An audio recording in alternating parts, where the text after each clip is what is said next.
as these controllers come to work, they have to pay for babysitters, child care.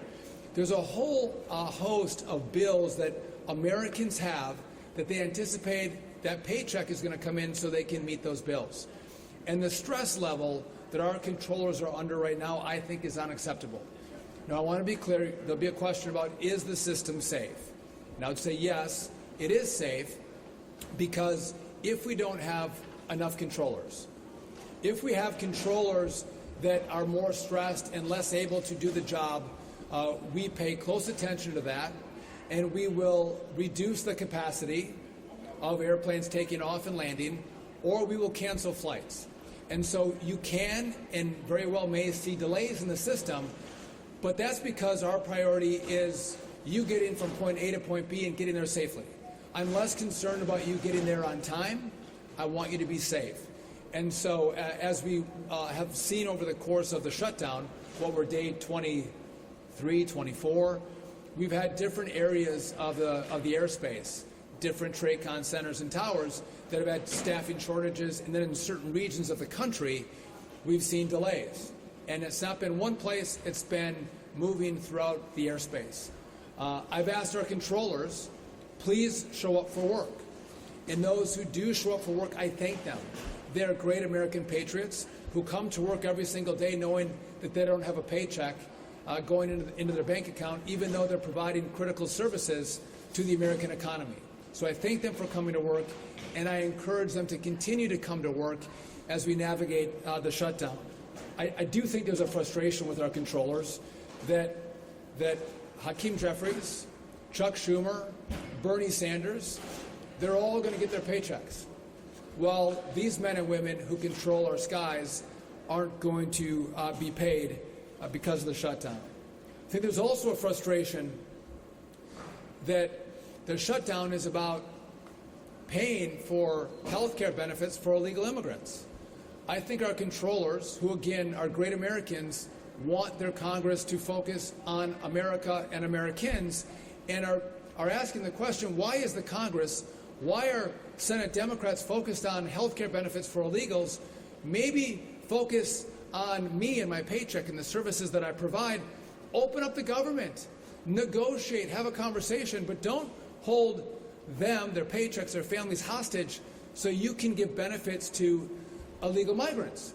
I think that truly is an overarching concern and theme, and I appreciate that NACA doesn't get political. They don't. But what I think you will hear from Nick is they're asking for the government to open. They're asking for everyone to come together, make sure they all get paid, and then take the time to have conversations, to negotiate. But the answer is never shut down the government. The answer is open the government and then have a dialogue, come to a resolution. Try that approach before you actually shut it down and affect people's travel. By the way, I'm also concerned as we're coming into holiday season, we have more people using our airspace, more people taking flights. And when that happens and they see more delays, I want to make sure every American knows I've done all I can by modernizing the airspace, making sure we have more air traffic controllers. But if you're seeing an increase in shutdowns right now, or delays, not shutdowns, more delays, more cancellations, it is because the Democrats won't open the government back up. Before I turn it over to Nick, I want to mention one last thing. Many of you have reported on the fact that we don't have enough air traffic controllers. We're about 2,000 to 3,000 air traffic controllers short in the system. And I have developed a plan to supercharge air traffic controllers, get more of them into the system. It's going to take, a couple years. For assistance, please visit a ground transportation counter located in each of the baggage claim areas. We want you to be safe. We do want you to be safe, and the PA system does work at the airport. But we're supercharging air traffic controllers, bringing the best and the brightest, per the direction of President Trump, into this great profession. It takes time to do that. The academy takes time. Then once they're out in one of the facilities, it takes anywhere from 1, 2, sometimes 3 years to get trained up. And so we're getting word back right now from our academy in Oklahoma City that some of our young controllers in the academy, and some who have been given spots in the next class of the academy are bailing. They're walking away. They're asking themselves, why do I want to go into a profession where I could work hard and have the potential of not being paid for my services? And so we're seeing that real consequence right now. That affects my ability to continue this surge and get more people, more young, well-trained controllers into our system. And so I want to lay out what's happening, make sure America knows what the consequences are for a foolish shutdown on behalf of illegals, because it has impacts on the traveling public's life as they see more delays in the system. I find that to be unacceptable. I have more value for our controllers that I think we're seeing from the Congress. And again, I would ask our controllers to show up for work, and I would ask Democrats in the Senate to have a vote, open up the government, and then sit down and have a conversation and negotiate. And with that, I'm going to turn over to the chair of NACA, Nick Daniels, who is, again, we don't agree on everything, but we've been good partners just in the sense of trying to take care of the controllers who work so hard on our airspace. So, Nick Daniels. So, good afternoon. I am Nick Daniels. I'm the proud president of the National Air Traffic Controllers Association. America's air traffic controllers, we didn't ask to be the focus of this shutdown. Yet, every day, we're carrying the full weight. Every single day, we move over 45,000 aircraft, 3 million passengers. We move tons of cargo that keeps America running, protecting the national airspace system, and even more importantly, people's lives. They're showing up every single day under immense stress, under uncertainty, having to stay focused on performing the day in and day out tasks. And every day that this shutdown drags on with no clear end sight, this affects their focus.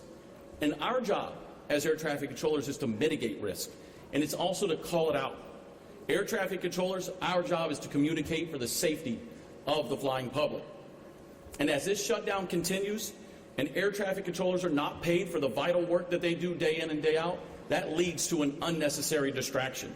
And they cannot be 100% focused on their jobs, which makes this system less safe every day that this shutdown continues. Tomorrow will be less safe than today, and as the Secretary said, now we have to figure out how to mitigate that to ensure the safety of every passenger and every plane that flies in our skies.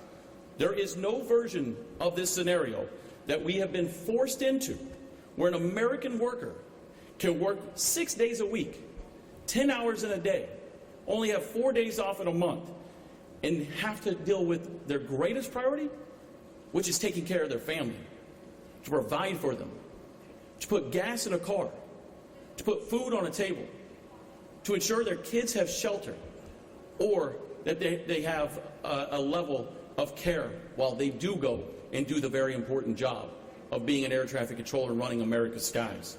And the calls have already begun. Air traffic controllers have called and said, I've picked up a side job.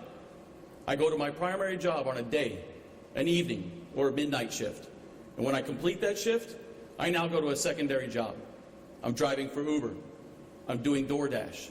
I'm doing Instacart. This job is hard enough 5 days a week. We do it 6. We make the impossible look possible every single day. But now, with this shutdown, we're making the impossible impossible for people to continue to live without money. So some of our lowest paid air traffic controllers in this system, whether they're new or they live paycheck to paycheck just like every other American worker, they will instead be focusing instead of focusing on the safety of the American flying public, they're now focusing on what they can't afford to pay. So as each day passes with this shutdown, more of this nation's air traffic controllers will feel more stress. They'll feel more pressure. And it's the opposite of what they should be focused on. We should be focused on how do we move forward, the cusp of taking care of one another. So air traffic controllers, we didn't start a shutdown. We don't end the shutdown. Our elected officials do. And our message is simple. End the shutdown today. So we'll take questions in a moment, but just when I was talking to the guys in the break room, they were eating in the break room, and they made sure I knew that the food that they were eating had come from the airlines. The airlines know how important air traffic control is to keeping the sky safe and airplanes moving. And so our airlines, who know the financial pressure that our controllers are under and the gratitude for them showing up, they're buying them food. We shouldn't rely on airlines to have to buy lunch and dinner for our controllers because they can't afford it themselves because the Democrats have shut down the government. But those are the things that are happening inside of all of us who work in the airspace, supporting our fellow brothers and sisters who are going through a time of need. And I want to thank the airlines for recognizing that and supporting and being helpful in the small ways that they can. Again, just providing food for our controllers when they're on the job. With that, if you guys have any questions for us, happy to take them, yes.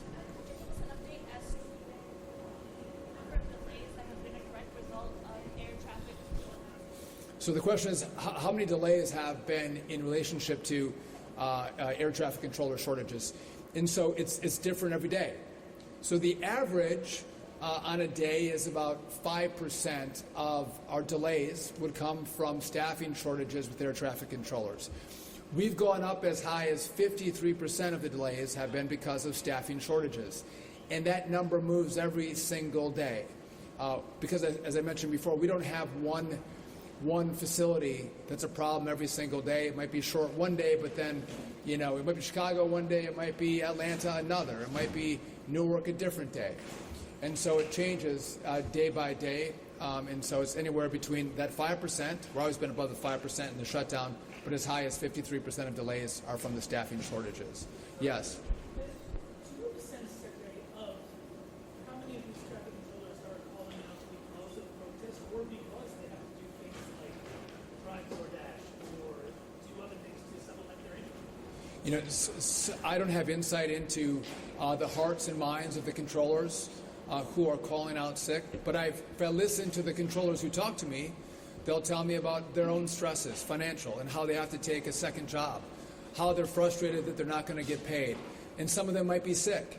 But I'm working close with Nick. We're driving a message. I want you to show up. I don't want to see Democrat shutdowns drive pain to the American people. I've asked them, please come to work, and I'm grateful for you to come to work. But maybe that'll be a post-mortem we can do on what happened there and why controllers made the choices that they did. Mr. Secretary.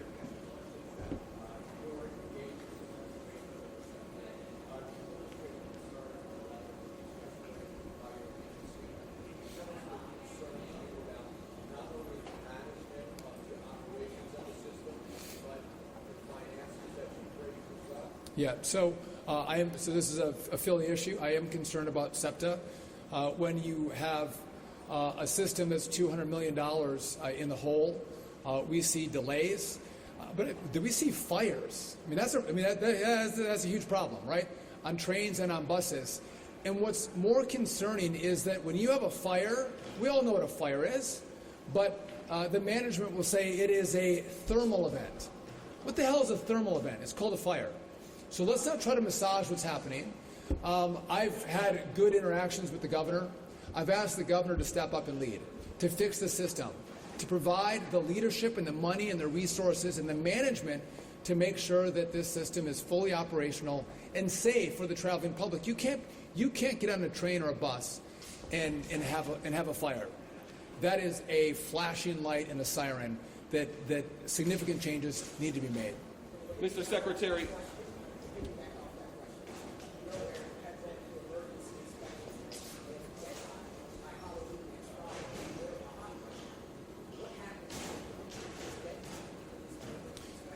So I'm not going to front run what happens next, but again, I don't want to talk about consequences. I want to talk about action.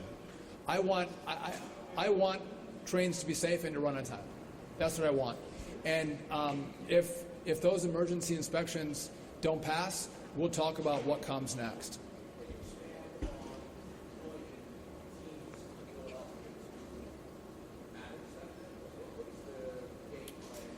So we don't manage a rail.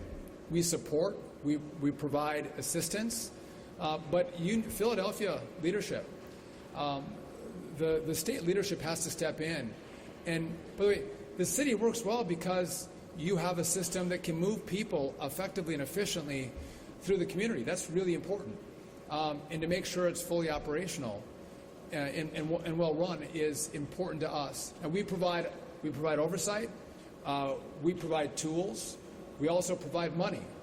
And so, again, what I want to see is the state and the city work together with us to have a plan to fix this system. And that takes engagement. That takes leadership. And so I hope to see that from the city and the governor. And if they're willing to do that, we're going to work with them. Because what I want is, I want a great system for Philadelphia. I mean, that's what I want. And if I can be helpful, I will. If I get resistance, we can be great friends or we can be really bad enemies. I think we should be in the friend business and serve in this community. Mr. Secretary, Justin Udo from KYW News Radio. You spoke very eloquently earlier about members of Congress and the Senate still getting their paychecks during this time. Are you still getting yours during this time? And if so, do you plan on stopping to stand in solidarity with workers like the workers that aren't being paid now? Well, so it's a good point. Our workers are going to work. We have furloughed employees that don't come to work, but we have essential services that are provided by people like our air traffic controllers. Those who are working on our modernization effort for air traffic control, it's those people who we've asked to come in and continue that work, because my concern is if there are delays that happen because of the shutdown, 6 months from now, no one remembers that we have delays because of a shutdown. They just think I'm delayed, right? We're not moving on the right timeline. So I've asked those critical talent to come in and help us move the ball forward, whether it's air traffic controllers or it's within the FAA, to continue the progress in how we're going to have, in a 3-year time period, build a brand new air traffic control system. I can't give up 24 days. I can't give up a month. I don't know how long this is going to go. It could be a month and a half. I can't give that time up. I'm saying with your pay, are you still being paid? If so, do you plan on stopping your pay during this time to stand in solidarity with these workers that aren't being paid? I would have no problem stopping my pay. By the way, I don't even know if I get paid or not. In Congress, we did, and that was a huge problem. And we dealt with that because first of all, the concept of saying if you're part of government, and especially the Congress, especially the Democrats who aren't funding the government, I never thought it was appropriate that you get paid while the rest of the government does not. Now, if there's back pay, like air traffic controllers, they show up for work, they're going to get paid one day. Those members of Congress, they show up every day, they're going to get paid, but they should be delayed just like everybody else. So you're saying you will take a delay in your pay? Yeah, I would have no problem doing that. Yes. How concerned are you, Dave Sherbertson from Reuters, how concerned are you about funding running out for the Academy, for training in the towers, and how much do you think we're going to see a big increase in staffing outages as that first paycheck gets missed? Has there been any evidence so far that controllers have engaged in improper sick outs to date? So just back to the Academy, we're working on the numbers right now. So we pay our students in the Academy. They get paid to go to the 4-month school. They're not paid a lot, but they're paid so they can buy food and get to the Academy. We help them with their housing. We're about a week to 2 weeks away from running out of money to pay those students, which will be cataclysmic for them. Our instructors already are not paid, and they're still showing up to teach. But again, the disruption that this causes, I've already seen young people drop out of the Academy because they're concerned about going into a business where they may not get their funding. And so it's my job to let everyone know these are the consequences of the shutdown. And by the way, what's not partisan is the fact that we need a new system. It's not partisan that we need more controllers. So we're going to continue that work, but it's important to tell everybody this is the hardship that we're under right now because of the shutdown, and it will not be consequence-free in regard to the pipeline that I have in bringing controllers in. Well, there's a lot of concern this weekend you could start to see really serious disruptions. Obviously, yesterday was 6.6%, but are you concerned as we get to that first paycheck that this could really... So I think it's a great question. I can't project what's going to happen with our air traffic controllers. I have told them to show up for work, to do their jobs. Nick has told them to show up for work and do their jobs. But I've also heard about the hardship on finding a second job. when they already work, many of them 6 days a week as air traffic controllers. I've heard about gas, I've heard about childcare, I've heard about mortgages. I mean, we all look at each other and say, who can go without pay? How does that happen and work for them? And no doubt that puts pressure on their lives, their families, and so I hope that's not the case. I don't want to see any pressure applied to this shutdown because of air traffic controllers. But I can't predict the future. I know they're frustrated, I know they're angry, and I know they want their Congress to think about them and not illegals. I can take one more question. Did anyone else know? You can go again.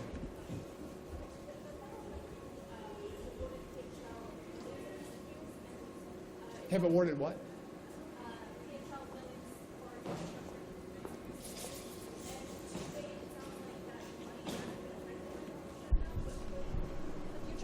So just looking at kind of how the DOT functions, a lot of the money for the projects that we fund, that money is pre-funded.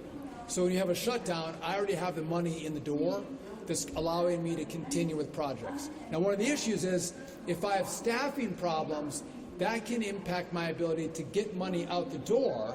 And so it's not that the money's not there, it's that I don't have the staff in place because they've been furloughed to actually execute the agreements or do the oversight that's necessary by federal law for these projects. And so that can be an issue, but much of this has been pre-funded. Just on our air traffic control modernization, we got $12.5 billion in the big, beautiful bill. I need $31.5 in total, but we got a lot of that money up front, which is why we're able to continue to push forward in the modernization effort to make sure we have a brand new air traffic control system in this country. With that, everyone, I want to thank you for coming out. I appreciate you covering the great men and women who keep your skies safe. They keep your planes on time. They do yeoman's work, and so thank you for covering them. And I want to thank also our controllers one last time for their great work. We're grateful for that at DOT, at FAA, and I know America is as well. Thank you.